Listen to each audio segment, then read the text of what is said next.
Abi hoş geldin. Hocam hoş bulduk. Nasılsın? İyiyim, sen nasılsın? İyiyim ama daha iyi olmak için sizden bir ricam var. Videoya geçmeden önce videoyu beğenmeyi ve kanala da abone olmayı unutmayalım. Yalı Çapkını 60. bölümü konuşuyoruz abi. Sence bu diziyi Mehmet Barış Günger mi yazıyor? Yok, bence yanındaki asistan arkadaşı yazıyor. Dizide hani iki senarist vardı ya. Ağırlıklı olarak o yazıyor. Mehmet Barış Günger de sanki bölüm akışını atıyor gibi aralarında ilişki var sanırım. Çünkü şöyle bir şey fark ettim hikayeyi izlerken. Evet, Mehmet Barış Günger'in formülünde ilerliyor ama hani diyaloglar bakımından, hikayedeki aksların ilerleyişi bakımından sanki farklı biri yazıyormuş hissiyatına ben kapıldım. Ve sen dedin ya 60. bölümü konuşacağız ya, yemin ediyorum hani bir düşündüm aklımda, hani dedim acaba biz 59'u anlatmamış mıydık? Halbuki her videoyu da yapıyoruz. Hiçbir fark göremedim. İki bölüm arasında da kafelere harcanmış bir prodüksiyon gördüm. Bu bölüm kafede buluştu Ferit birileriyle, sürekli yok Sunay'la yok Seyran'la. Ondan sonrasında da konuştular döndüler, hani ev kafe arasında geçen bir bölümdü. Ara sıra Orhan'ı gördük, o kadar. Çok da farklı bir şey görmedik yani mekan olarak da. Şimdi şöyle başlamak lazım. Bu bölümün süresi kısaydı abi. 1 saat 50 dakikaya yakın bir bölüm süresi vardı. Zaten kanalda da 23.15'te bölüm bitmişti. Radikal bir karar aslında o gemi için. Tabii ben 23.20'de YouTube'da bölümün yüklenmiş olduğunu gördüm. Ondan sonra sen televizyondan takip etmiştin. Sana sordum ya, dedim abi hani bölüm süresi kısaydı falan da ne ara yüklemişler YouTube'a, hani acaba dizi hala devam ediyor mu diye sordum sana. Sen de dedin ki kanka bitti dizi yani. Ben onu çok şaşırmıştım. Ya kısa olmasına rağmen yine bence sıkıcı bir bölümdü. Atıyorum 2 saat 20 dakikalık bölümler normal kabul edildiğinde, ilginç bir şekilde Türk dizilerinde 1 saat 49 dakikaya düşürdüğünde bile yine o tempoyu yakalayamamışsın. Bu da çok vahim bir durum. İlginç bir detay var. 3 saatlik bölümler sanki daha tempolu bu dizide. Kesinlikle, hani birkaç bölüm izlemiştik bu sezon 3 saatlik bölümler. Onlar daha iyiydi. Yani yapıyı daha mı iyi kuruyorlar uzun bölümlerde bilemiyorum. Aslında kısa bölümlerde daha efektif olursunuz hikaye anlatıcılığında. Ancak şöyle bir şey var. 1 saat 49 dakikalık bir bölümde yahu diyaloglar o kadar bir şey ifade etmiyor ki. Uzun uzadıya karakterlerin sürekli birbirleriyle konuştuklarını, bu durumu çöz, hallet Suna, yap Suna tarzında konuşmalarını izledik. Ferit'le Suna bu bölüm 4-5 kere konuştular aynı şeyi. Yani ama çok bariz bir olay vardı ve hani çok da büyük bir şey ifade etmiyordu ya bu olay. O yüzden fazlaca hikayenin içerisine girmekte zorlandık bence. Dilersen bölümün detaylarına geçelim. Şimdi ana aksımız zaten bu bölümde tamamen Seyfer'e odaklıydı. Olay da biraz şu şekildeydi. Geçen hafta bölümün sonunda Akın ile bir tanıma yoluna giriyorum ben dedi Ferit'e. Ferit buna tabii ki inanmadı. Beni senden vazgeçiremezsin Seyran dedi. Daha sonrasında da şöyle bir olaya tekabül etti bu. Seyran Orhan hikayesine endekslendi. O hikayenin yeni bir başrolü oldu. Ökkeşan'ın teklifiyle beraber yine farklı bir hikayesi olan Suna'da tekrar Seyfer'in içine dahil olmuş oldu bir anda. Bu noktada da bütün odağımız Seyfer'e döndü. Yan hikaye falan kalmadı aslında. Birkaç tane dışında. Evet, hani Pelin'in bir Kaya'yla bir bölüm başında bir konuşması vardı. Daha sonrasında onun da Sertel'le hayatına büyük ihtimal devam edeceğini gördük ya da bir plan yapacaklar, bilmiyoruz. Arabaya binerek zorla da olsa devam etti. Oradaki olay da çok saçmaydı, annesinin gelip bunu konuşması işte. Aslında şöyle bir şey var. Biz bunu seninle konuştuk geçen hafta. Yani Pelin Sertel'le herhalde Korhanları bitirme planına girişecek. Ya öyle girişecek ya da hani şu bölüm çok ucuz bir hamle gördük senaristlerden. Ferit'le Pelin yüzleşmesinde. Sacide abla olayını da ben annemden öğrendim Pelin. Hani bitti aramızdaki ilişki falan dedi konuşarak. Yani bu olay bu kadar ara sahnede diyalogla geçiştirilecek kadar önemsizse biz niye Pelin'in bütün sülalesini veya bunu yaptıklarını bölümler boyunca izledik. Bir yüzleşme eksikti burada. Ferit zaten bu olayı öğrenmeden önce de çocuğun da artık kendisinden olmadığını gördükten sonra silmişti Pelin'i hayatından. Bunu da öğrenince ekstra tabii tuzu biberi oldu ama bu çok büyük bir olaydı bence.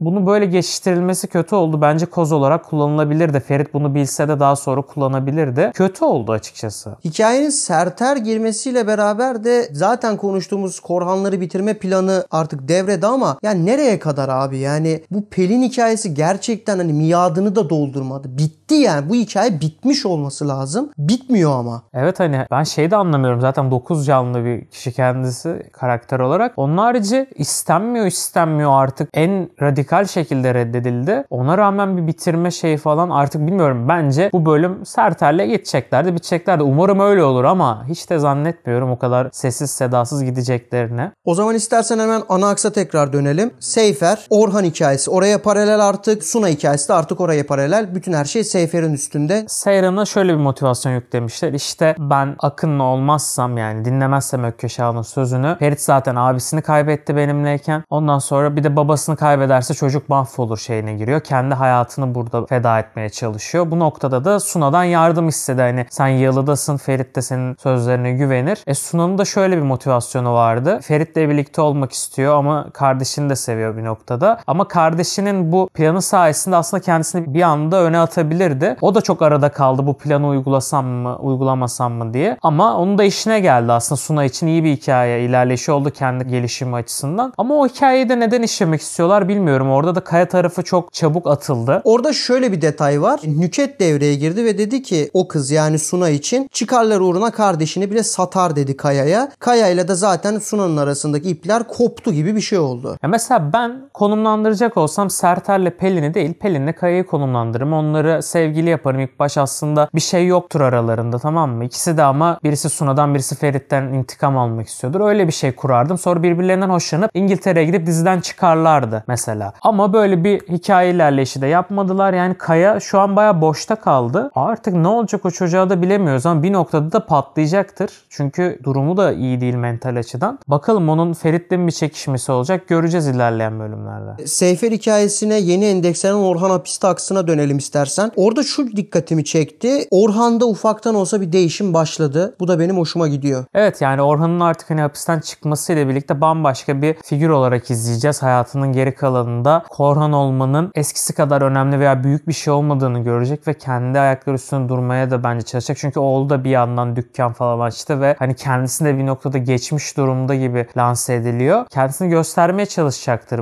bence. Ya da şöyle de olabilir. Her şeyden elini eteğinde çekebilir. Sezon başında yaptığı gibi böyle bir karakterde bürünebilir. Ama hani ben Halis Korhan'ın durumunun kötüleşmesiyle birlikte Orhan hapisten çıktıktan sonra daha böyle farklı bir karaktere bürüneceğini düşünüyorum evde. Peki şimdi o akstaki önemli detay tabii Halis'le Ökkeş savaşı. Aralarında bir husumet var zaten, bunu da biliyoruz. Bize bunu flashback olarak gösterdiler. Orada da mesela Akın devreye girdi ve aslında bölümün hikayesi olan ya Ferit Korhan'la boşan Akın'la evlen ya da Orhan Korhan ölecek dedi Ökkeş Seyran'a. Seyran da bu hikayenin baş karakteri oldu bir anda. Evet, bir de Seyran'ın tabii basit şeyleri söyleyememe huyu da var ya. Mesela Ferit aynı durumu yaşıyor olsaydı ne olurdu? Seyran'a derdi ki formaliteden boşanalım Seyran. Ben çıkartayım hapisten, ondan sonra bakarız falan derdi. Ama şimdi Seyran'ın karakterini düşündüğümüzde bu durumdan da korktuğu için ve kendisini de ifade etmekte zorlandığı için böyle bir yola, en zorlu yola gitti. Benzer bir hikaye ilk sezonda da izlemiştik. Şimdi de devam ediyor. O açıdan da bence boşanacaktır Seyfer. Orhan'ın, çünkü ben çıkabileceğini artık kolay kolay düşünmüyorum. Olmuyor yani, nasıl çıkartamıyorlar? O da zaten saçma sapan bir şey yani. Kont Ziya olayı da ellerinde patladı. O da patladı ellerinde. Ferit şimdi bir isim falan öğrendi işte.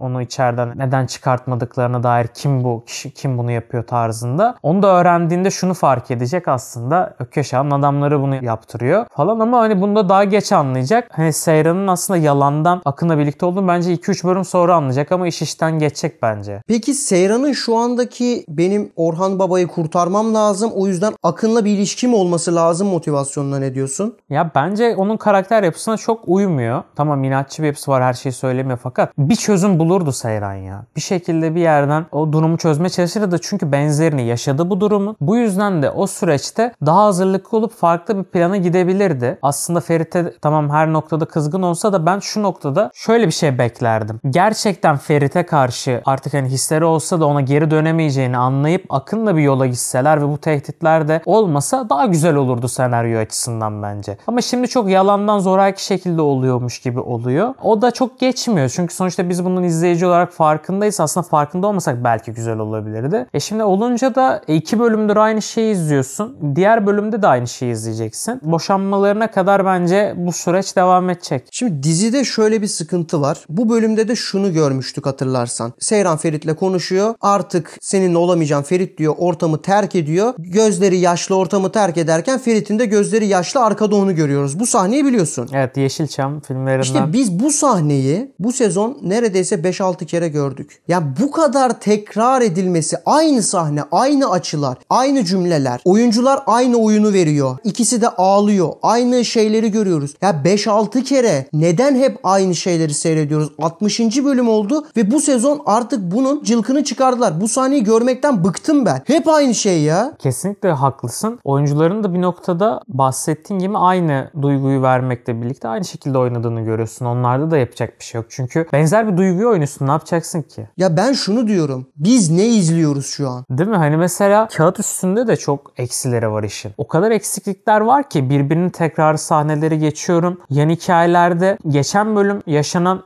Musa Fakat arasındaki diyaloğun birazcık daha ilerlediğini görüyorsun. Birazcık daha ilerliyor. Yan hikayeler akmayınca ya sen her yere seyfer koysan yine akmaz. Çünkü yan hikayeleri akıtamıyorsun. Onlarda bir gelişme yaşatmıyorsun. Oradan ana hikayeye bağlanacak farklı bir şey yaratmıyorsun. Sadece Suna'nın aksını işliyorsun. O da ana hikayeye iklimlendi. Hiçbir şey kalmadı o zaman yanlarda yani. Ben izlemek istemiyorum, Hatice Halis Korhan telefon konuşması. Yeter abi, o da tekrar yani. Aynı şeyi konuşuyorlar sürekli. O zaman çok alttan ilerleyen yan hikayelere biraz değinelim istersen. Asuman spor hocası hikayesi var. O nereye artık gidecek? Çünkü Nevra olayı da oraya endekslenecek falan. Orada da ilginç bir durum var. Ya mesela Nevra'yı niye bu bölüm kullanmadın? Ya gelecek bölüm büyük ihtimal kullanacaksın. Ferit onun yanına falan gider herhalde. Mağaza olayları falan olacak ya. Evet, yani mağazanın kurşunlanması olayı gibi olaylarla daha yakınlaşacaklardır. Hani birçok kez bu sezon Seyfer'in ayrı olduğunu gördük. Bir noktada uzaklaştığını gördük. Şimdi de tabii ki de bir durumdan dolayı uzaklaşıyorlar. Yakınken de olmuyor yani. Bir başka yan hikaye senin bahsettiğin İfakat Şehmuz'du. Öbür yan hikayede tabii Abidin'le Ayşen hikayesi, Şefika'nın kızının hikayesi. Mesela o da beraber İstanbul'u gezelim üstünden bir diyalogtu. Zaten olması gereken bir şeydi. Şimdi mi aklınıza geldi? Abi gezin. Geçen bölüm gördünüz, birbirinizi gezseydiniz, gezdikten sonra Şefika Hanım böyle bir tepki verseler. Gidin sahne çekin abi yan karakterlere bari. Hani bunu mu yapsak, etsek mi, şöyle mi olsa? Kardeşim çekin o zaman, yapın. Yani o kadar yavaş akıtıyorlar ki bütün odağı Ferit'in yaşadıklarına çekiyorlar. Ama orada yeni bir şey açmadığın için sıkıcı oluyor tabii ki de bölümde. O yüzden 2 saatlerin üstüne çıkamıyorsun yazarken de, konu kalmıyor çünkü açmadığın için. Dilersen son sahneye geçelim. Çünkü bence o sahne kırpıldığı için bu bölüm çok kısa kaldı. O sahne neydi? Seyran'la Ferit bir ayrılma içerisinde. Ferit'e bir oyun yapıyor Seyran. Kahvaltıcı olayı devreye giriyor. Akın'ı ikna ediyor Seyran ve orada çok yakınlarmış gibi bir şeyken Suna da Ferit'e söylüyor buradalar diye. Ferit onları görüyor. Yanlarına gidiyor. Basın orada. Ondan sonra da görüyoruz ki Seyran Ferit'in elini tutmuyor. Akın'ın elini tutarak kadrajdan ayrılıyor. Böyle bir son gördük. Ben o sahnede bir kesme olduğunu düşünüyorum. Bence de, çünkü Ferit ilk geldiğinde hemen gazeteciler bir şey soruyor ona. Orayı bir kesmişler. Sonra direkt yüzleşiyorlar kapıda. Orada da bayağı bir kesik var. Tık tık tık diye bitiyor. Ondan sonra Seyran Ferit'in elini tutmuyor. Akın'ın elini tutuyor. Uzaklaşıyorlar. Ferit'te kalıyoruz. Bitiyor. Büyük ihtimal o aradaki kısımlarda da büyük bir tartışma vardı aralarında. Ya da içeriden çağırıyor olabilir Ferit. Bilmiyorum, oraları kesmişler. Kesmesen de demek ki iyi yazılamamış ki kanalda atmak zorunda kalmış. Ya tabii şu da var. Yani bu dizi artık ne yapmaya çalışıyor ben anlamıyorum. Her hafta bir şey deniyorlar. Bir hafta uzun yapalım bölümü. Bir hafta kısa yapalım. Bir hafta Seyfer hiç vermeyelim. Bir hafta full Seyfer verelim. Ya da bir haftada Pelin daha kalsın hikayede tarzında böyle her şeyi deniyorlar. Ama denemen gereken şeyler çok basit. Yani herkes biliyor ne. Yani Ferit Pelin yüzleşmesi çok sığ bir yüzleşmeydi. Onu bekledik mesela, öyle bir yüzleşme güzel olur dedik. Olmadı. Berbat bir yüzleşmeydi mesela o sahnede.